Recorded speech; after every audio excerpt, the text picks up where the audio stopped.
As províncias da Bósnia e da Herzegovina, apesar de nominalmente ainda pertencerem à Turquia, estavam guarnecidas por tropas austríacas. Em 1908, houve um golpe de Estado na Turquia e um grupo de oficiais reformados do exército, os jovens turcos, chegaram ao poder.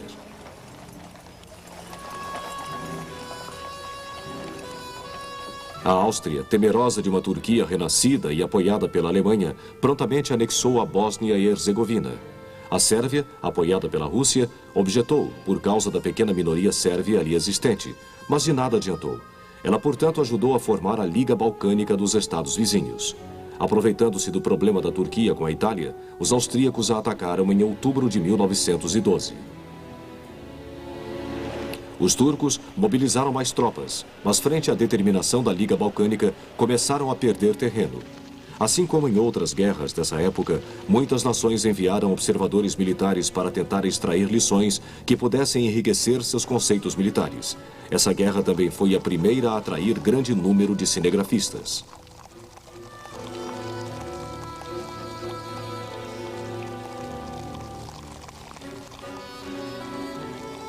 Em maio de 1913, os turcos foram expulsos da Europa, exceto das pequenas possessões do Estreito dos Dardanelos e em torno de Constantinopla.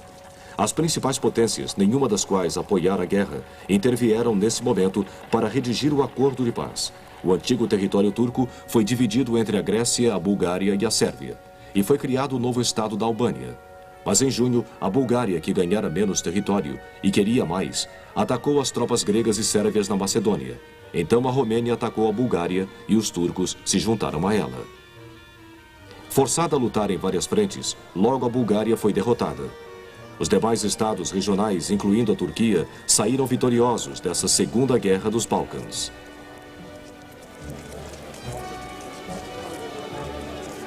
O sucesso da Sérvia nos Balcãs aumentou tanto a autoestima quanto o nacionalismo entre os eslavos da Bósnia e Herzegovina, suficientemente fortes para arrastar toda a Europa à guerra. Em 28 de junho de 1914, em Sarajevo, capital provincial da Bósnia, uma bomba foi atirada num carro que passava. Seus ocupantes, nada menos que o herdeiro do trono austro-húngaro, o arquiduque Francisco Ferdinando e sua esposa, não foram atingidos. Tranquilos, eles continuaram a visita oficial. Poucas horas depois, o filho de um fazendeiro da Bósnia, Gravilo Princip, avançou na direção do carro real e feriu mortalmente com tiros de pistola o casal austríaco.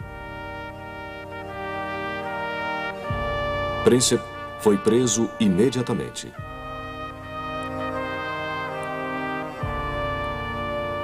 O corpo do arquiduque e o de sua esposa foram transportados a Viena para os funerais de Estado. A ira austríaca recaiu sobre a Sérvia. Acreditava-se que Princip era membro de um clandestino grupo nacionalista sérvio, o Mão Negra.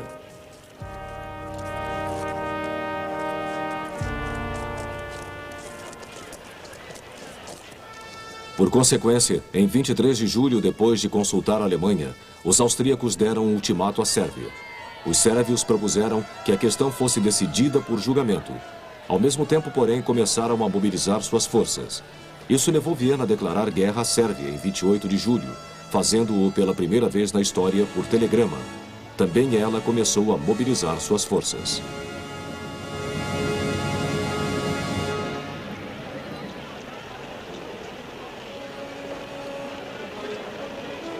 Os trens com tropas austríacas começaram a se locomover.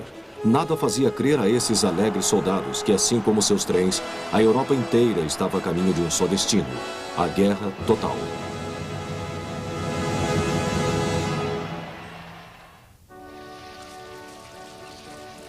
No fim de julho de 1914, menos de 5 semanas após o assassinato do herdeiro de seu trono, as tropas austro-húngaras começaram a invadir a Sérvia. Nesse meio tempo, houve frenética atividade diplomática em toda a Europa. Berlim avisou a São Petersburgo de que qualquer tipo de mobilização russa em apoio à Sérvia seria considerada pelos alemães mobilização de guerra. Apesar dos apelos do aliado francês, a Rússia deu início a uma mobilização parcial.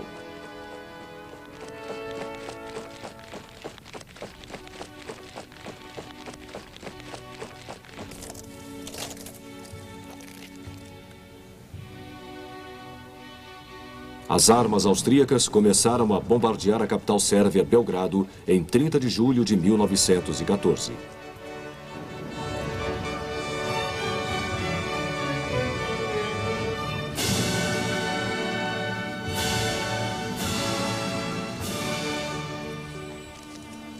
Foi isso que levou o governo russo a ordenar a mobilização total, apesar dos recentes ultimatos alemães. A certeza de que um grande exército de camaradas eslavos viria agora em seu apoio encorajou a resistência sérvia ao ataque austríaco.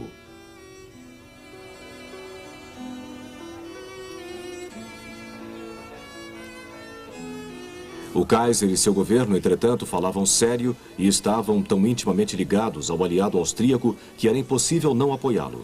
Então, imediatamente declararam guerra à Rússia e também mobilizaram suas forças. Por situar-se no meio da Europa, a Alemanha temia principalmente a guerra simultânea em duas frentes, leste e oeste. Seus estrategistas militares trataram de assegurar que a máquina de mobilização estivesse funcionando perfeitamente, de modo que seus exércitos fossem capazes de se distribuir e posicionar antes que os potenciais inimigos o fizessem. Assim, em 1914, o esquema funcionou como um relógio, e em 48 horas, os exércitos alemães estavam marchando para a guerra entre vivas e o entusiasmo quase histérico do povo alemão.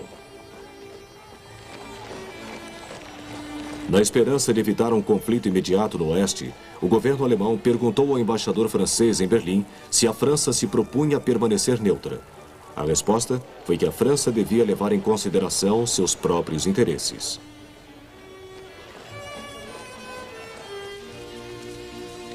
Em 1º de agosto, a França, consciente de sua aliança com a Rússia e ameaçada pela mobilização alemã, também começou a se preparar para a guerra.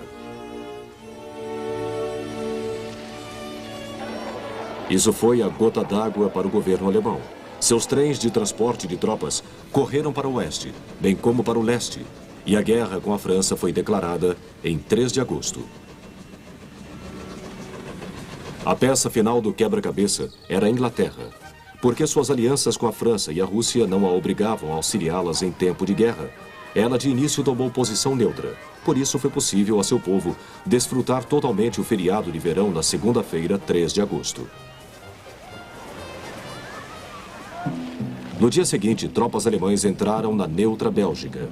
Como uma Alemanha todo-poderosa no continente era algo contrário aos interesses ingleses, o governo britânico invocou um tratado de 1839 sobre a neutralidade belga. Deu-se um ultimato para que a Alemanha se retirasse. Esta rejeitou o ultimato, e nessa noite também a Inglaterra entrou na guerra. Como o povo dos demais países, o inglês saudou-a com alegria quase frenética.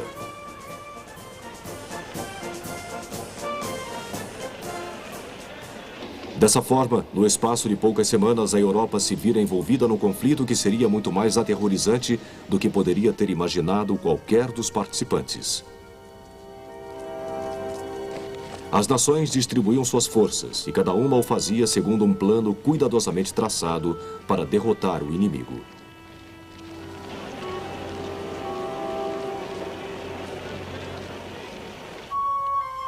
Os alemães possuíam o seu, preparado pelo conde Alfred von Schlieffen, chefe do Estado-Maior desde 1891.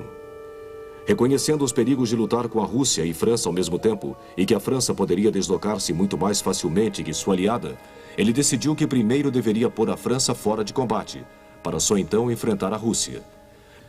Presumindo que o primeiro movimento francês teria como objetivo recuperar a Alsácia-Lorena, ele imaginou um largo movimento que, tomando um desvio pelos Países Baixos para alcançar o oeste de Paris, acabasse por entrar na capital francesa e atacar por trás grande parte das tropas francesas. Helmut von Moltke, o sucessor de von Schlieffen, não estava inteiramente satisfeito com esse plano e aos poucos o foi modificando até dar-lhe o objetivo de abrir caminho pela Bélgica. Ele também reforçou suas tropas na Alsácia-Lorena em detrimento da ala direita da máquina alemã. O exército alemão era um instrumento altamente eficiente, bem treinado e dotado de eficiente Estado-Maior. A disposição uniforme das tropas nas fronteiras era prova de sua meticulosa preparação. As armas e o restante do equipamento também eram de muito boa qualidade.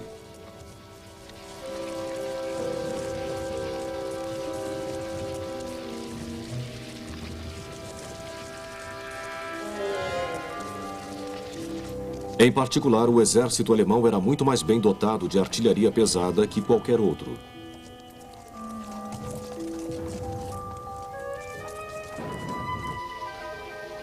Segundo teóricos do pré-guerra, o fato de a força do exército francês, seu élan, ou vigor, residir sobretudo no elevado moral, tornava-o mais eficiente para atacar que defender.